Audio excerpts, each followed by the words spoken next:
faced by these youngsters, those still trapped inside that cave in Thailand, and indeed those who are now being assessed as we speak by medics in a hospital an hour or so away from the complex cave network. Carole Lieberman is a psychiatrist joining me now from New York. And briefly, just before we sort of move on, your reaction to what we've heard to date. 4 of these kids out, 8 left inside this cave complex, along with their coach. What are your thoughts as you hear this news? Well, I know it's not for certain that the 4 who came out first were the healthiest. That is some of the reports. If that's true, then on the one hand, you know, and they made it, of course, which is on the one hand is going to be great for those who are left behind in terms of their morale. They're going to think that if their teammates were able to do it, they can do it too. But on the other hand, if those who are left inside are not as strong psychologically or physically, then being exposed to the elements of being trapped in the cave obviously will keep taking its toll on them. You know, the oxygen, for example, is a big problem because low oxygen concentrations has an effect on both physically, you know, especially on the heart and the lungs, and psychologically. It makes people be less alert, and it decreases their mood, and some people describe it as being drunk. So these are all things that will make it harder for them to come out, not to mention if the water goes higher, and there are going to be more places where they have to actually use their mask and scuba dive, not just walk. Sure. There are 8 kids and their coach left in this complex. 4, like a miracle being performed, are now at a local hospital. If you were the child psychiatrist on admission, what would the process be for you with these 4 youngsters who've now been admitted?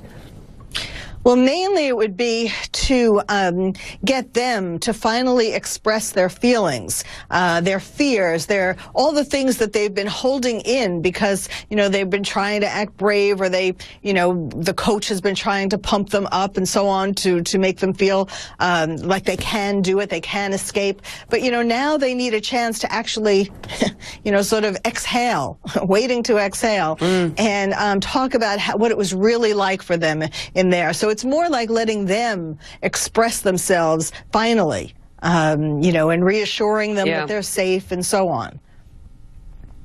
At any age, of course, being kept far away from your mum or dad or your family members is difficult. It hurts. Now, though, these boys are amazingly putting on a brave face, or certainly have been in the letters to their families. My team here taking a little time to share them with you, viewers. Have a look and listen to this. Love you, Mum and Dad. Don't worry, I'm safe already.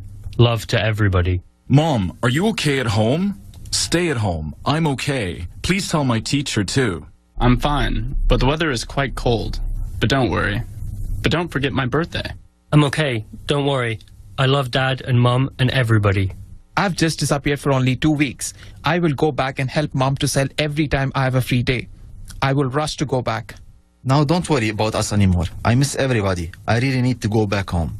If I can get out, Mom, Dad, take me to eat pork on a hot plate. Don't worry. I miss everybody. Grandfather, Auntie, Mom, Dad, and brothers. I love everybody. I love Mom and Dad. Don't worry about me. I love everybody. I love Mum and Dad very much. Don't worry about it. I can take care of myself. Well, those the voices of some of my team voicing what are letters that were written by these brave young boys that the divers have had brought out for the benefit of these families that are just waiting to see their little fellas again. It does seem absolutely remarkable. They sort of sound stoic, don't they, at this point? Well, what did you think when you heard their words? Yes, there's a whole mixture of things. You know, of course, it's really sweet that they are more concerned for their families than for themselves and concerned with reassuring their families.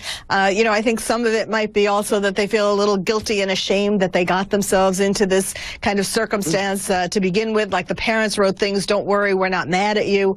They wrote to the coach, you know, "We don't blame you." So everybody's trying to reassure everybody else, which is really good. To some degree, it might be that some of the kids are a little bit in denial or magical thinking that they are safe. You know, that was part of part of this is that when they first saw the two men who rescued them or came first, they felt like, oh, wow, now we're saved. They didn't realize at those very first moments that there was going to be all of this difficulty to overcome. And that was something that they had to then digest. But, you know, yes, I think it's very helpful that they had that communication. That does wonders, because to the extent that they have to wear scuba masks and actually have to scuba dive to get out, the most dangerous thing is for them to be anxious or to panic and to use up too much oxygen, you know, in their anxiety and panic, or to try to remove the mask, because oftentimes divers feel claustrophobic and they feel, I can't breathe, and they think that the thing that they should do is to remove their mask, which of course is the absolute wrong thing to do. So all of this communication was incredibly helpful towards making them stronger psychologically to get out. Sure. Now, we're looking at images of these kids in this cave complex as you speak, Carole, and our viewers will notice that most of them, if not all of them, have got football shirts on. Now, just days before getting lost in this cave, these kids were playing football together. The boys love the game, and they've been asking the divers about the World Cup competition that's going on. They've been asking non-stop.